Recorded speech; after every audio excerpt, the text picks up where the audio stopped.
Hi friends, ఎలా ఉన్నారు? దేవుని పరిశుద్ధ నామానికి స్తోత్రం. ఈరోజు ఎక్స్ హిందూ యూట్యూబ్ ఛానల్లో లైవ్‌ని వీక్షిస్తున్న ప్రతి ఒక్కరికి ప్రభు పేరిట వందనాలు. ఈరోజు మేము మీ మధ్యలో ఒక కొత్త విషయం ద్వారా మీ మధ్యలో వస్తున్నాము. ఆ యొక్క టాపిక్‌ని గాని చూసేటప్పుడు చూడండి. సురస 100 యోజనాలు నోరు తెరిచింది. ఇది వచ్చి రామాయణం ఓ కట్టుకథ, ఇదిగో ఆధారాలు అనేటువంటి మా యొక్క ఛానల్‌లో ఇది ఎపిసోడ్ నంబర్ 7. మేము 6 ఎపిసోడ్‌లు రామాయణం ఓ కట్టుకథ అనేసి మన యొక్క ఛానల్‌లో వీడియోలుండయి. మీరెవరైనా చూడలేదంటే అయి గాని చూడవచ్చు. మేము ఇటువంటి వీడియోలు చేయడానికి ప్రధానమైన కారణం ఏమంటే, అనేక మంది మతోన్మాదులు ఎప్పుడు చూసినా గాని బైబిల్ గురించి అపప్రచారం చేస్తూ, వాళ్ళ గ్రంథాల్లో సత్యముందని, బైబిల్ దేవుడికి వాళ్ళ గ్రంథానికి కంపేర్ చేస్తూ చాలా దారుణంగా మాట్లాడుతున్నారు. కొంతమంది బూతులైతే మాట్లాడుతూ ఉన్నారు. సోషల్ మీడియాలో ఎక్కువగా ఇలానే ప్రచారం అవుతుంది. కానీ వాస్తవానికి సత్యమేమని అందరికి తెలవాలనే ఒక ఉద్దేశంతో మేము ఇటువంటి లైవ్ చేస్తున్నాము. ఈ వీడియో గురించి మనతో పాటు మాట్లాడేదానికి పాస్టర్ కిషోర్ గారున్నారు. మిగతా విషయాలు మాట్లాడదాం. Praise Lord sir. Brother praise Lord అండి. బాగున్నారయ్యా? బాగున్నాం సార్, మీరు ఎలా ఉన్నారు?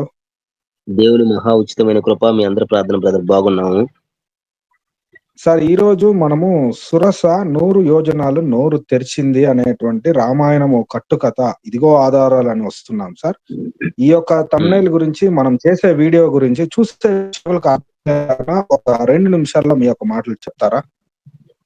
విఘ్నులైనటువంటి 5వ సహోదరి సహోదరులకు, సత్యాన్వేషకులందరికీ కూడా మా హృదయపూర్వకమైన శుభాభివందనాలు, ధన్యవాదాలు తెలియజేస్తూ ఉన్నాము.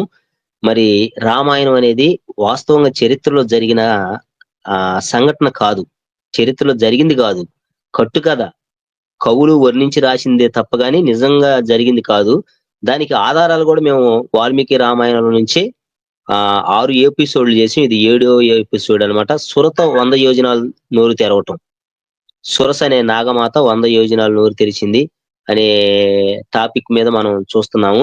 మరి ఈ సురస 100 యోజనాలు ఎలా తెరిచింది, ఏంది, తర్వాత ఆంజనేయుడు గారు ఎలాగా ఎన్ని యోజనాలు ఎత్తు పెరిగాడు, ఇవన్నీ కూడా ఈ కథలో మనం తెలుసుకుంటాము. కనుక రామాయణం కట్టు కథ అయినప్పుడు కొంతమంది వాళ్ళు ఏం చేస్తున్నారంటే, కొంతమంది ఐందవ మిత్రులు మనం చేసే భక్తి మీద అభిమానం ఉండటం తప్పులేదు, కానీ అది నిజం అని ప్రూవ్ చేయాలనుకోవడం తప్పండి. అబద్ధాన్ని నిజమని నమ్మించాలనుకోవడం తప్పది. దానివల్ల మీరు చాలా, ఇప్పుడు కాకపోయినా తర్వాత అయినా చాలా నష్టపోతారు. చనిపోయిన తర్వాత తప్పకుండా శిక్ష అనుభవిస్తారు. ఎందుకంటే అసత్యాన్ని నిజమని చెప్పాలనుకుంటున్నారు. అబద్ధాన్ని నిజమని నమ్మించాలనుకొని అబద్ధాన్ని నిజమని నమ్మించి ప్రజలను మోసం చేయాలని చూస్తున్నారు. కనుక సురస అనే ఆమె నాగమాత అన్నమాట. సురస అంటే నాగమాత. ఆమె 100 యోజనాలు నోరు తెరవటం అనేది కట్టు కథ. అది వాల్మీకి రామాయణ ఆధారంగానే ఈ రోజు మనం తెలుసుకుందండి. మరి ముఖ్యంగా చిన్న ప్రార్థన రిక్వెస్ట్, ఆ చిన్న ప్రార్థన అవసరత. నాకు ప్రస్తుతానికి టైఫాయిడ్ జ్వరం ఉంది. అలాగే ప్లేట్లెట్స్ కూడా 1,80,000 ఉన్నాయి. బ్లడ్ పర్సెంట్ కూడా 10% ఉంది. నా ఆరోగ్యం కోసం ప్రార్థన చేయండి. ఈ శ్వాస సువార్త ప్రకటిస్తూ అన్నా, సత్యాన్ని చెబుతూ అన్నా ఆగాలి తప్ప వేస్ట్ గా, వ్యర్థంగా ఉండదు అన్నమాట. కొంచెం బలం ఉంటే చాలు, కొంచెం శక్తి ఉంటే చాలు, ఏదో కూడా చెబుతూనే ఉంటాం మేము. ఇది క్రైస్తవుడుకున్నటువంటి గొప్పతనం అన్నమాట. కనుక ప్రతి ఒక్కరు కూడా ఆలోచన చేయండి. సురస అనేది కథ, సురస కథ అనేది కట్టు కథ. ఈరోజు తేట తెల్లగా మనం వాల్మీకి రామాయణంలో నుంచి ఒక్కొక్క అంశాన్ని మనం తెలుసుకుందండి.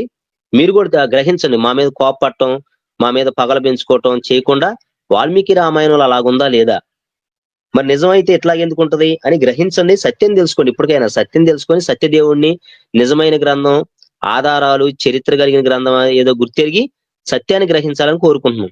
ఓకే బ్రదర్, మాట్లాడండి బ్రదర్. ఓకే. ఇప్పుడు దాకా లైవ్ వీక్షించిన ప్రతి ఒక్కరికి మీకు అర్థమై ఉంటది. సురస 100 యోజనాలు నోరు తెరిచిందంట. అది ఎలా సాధ్యపడుద్దో మనం గ్రంథ ఆధారంగా చూద్దాము. మేము ఇటువంటి వీడియోలు చేయడానికి, మన ఛానల్లో రావడానికి మీరందరూ అనేక మంది మీరేం చేయాలంటే, మీ యొక్క రిక్వెస్ట్, మీరు దయించి ఈ యొక్క ఛానల్‌ని ఫస్ట్ టైం చూస్తుంటే సబ్స్క్రైబ్ చేసుకోండి. సత్యం వీడియోని అయినంత మందికి షేర్ చేయండి. మనము మతోన్మాదుల ఛానల్ని కానీ చూసేటప్పుడు అనేక మంది వాళ్ళొచ్చి వాళ్ళ అపప్రచారాన్ని చేస్తున్నారు. అబద్ధాన్ని అనేక మందికి షేర్ చేస్తున్నారు. కానీ మన క్రైస్తవులు ఏం చేస్తున్నారంటే ఒక సత్యాన్ని గాని షేర్ చేసేదానికి వెనకడుగు వేస్తున్నారు. అంటే కొంతమంది షేర్ చేస్తున్నారు, కొంతమంది కమెంట్ చేస్తున్నారు. వాళ్ళకందరికీ దేవుడు ఎక్కువగా సహాయం చేయను గాక, వాళ్ళని కాపాడును గాక. అయితే ఇంకా అనేక మంది రావాలా. మతోన్మాదులకు బుద్ధి చెప్పాలంటే మీ వంతు సహాయం గాని ఎంతో అవసరమై ఉంది. మన ఛానల్‌కి అనేక మంది రిపోర్ట్‌లు కొడుతూ ఉన్నారు. మీరు చేసేటువంటి లైకు, కమెంట్ ద్వారా మన ఈ యొక్క వీడియో అనేక మందికి బూస్ట్ అవుద్ది. తర్వాత చూడండి స్క్రీన్ పైన కనపడుతున్నటువంటి సనాతన ధర్మంలో దాగి ఉన్న నిగూఢ రహస్యాలు అనేటువంటి ఈ యొక్క బుక్కులు మీరు కావాల్సినటువంటి వారు ఫోన్ చేసి మీరు బుక్ చేసుకోవచ్చు. అనేక విషయాలు తెలుసుకుంటారు. అనేకమైన సత్యాలు మీకు అర్థమవుతాయి.